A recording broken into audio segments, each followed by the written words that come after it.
Gandang araw po sa inyong lahat, mga kaibigan at aking mga viewers.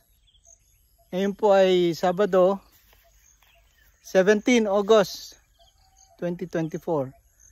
Nandito po ako sa Area 1 ng ating dragon fruit farm. At makikita nyo ang maraming mga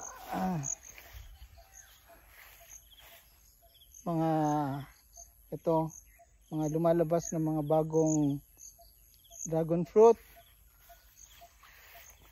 Ito ay pula ito, at sa kabila naman ay dilaw.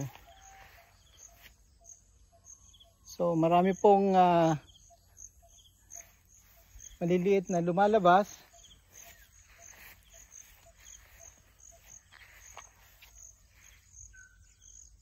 Yan po ang lumalabas ng mga maliliit na pula. Pula rin po ito.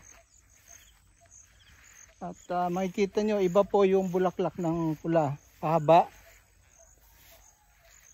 Ito, pahaba po.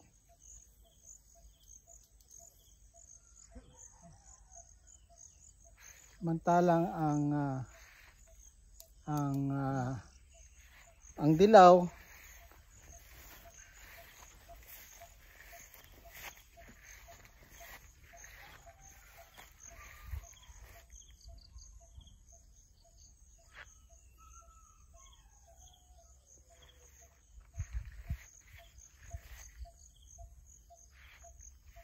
ito po yung dilaw.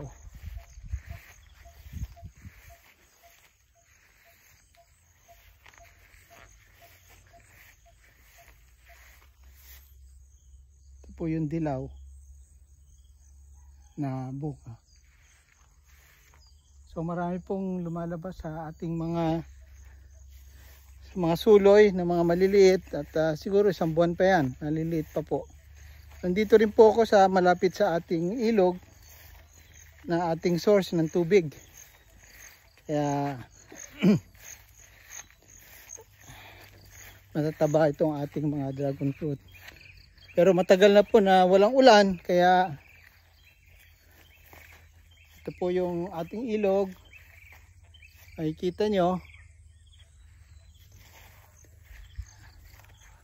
At hindi po nawawala ng tubig yan.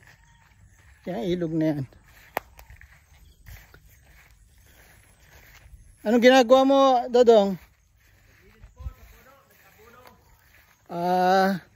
Itong si Dodong ay nag-aabono ng ating mga dragon fruit. Ito po yung bagong mga tanim, pero nakaka-4 na buwan na. So nilinisan ni Dodong yung ating mga bagong tanim na dragon fruit. Taba naman. Ano, Dodong? Bumati ka naman. Ay, good morning po. Good morning. Ito si Dodong, ang ating nag-aabono po. Oo.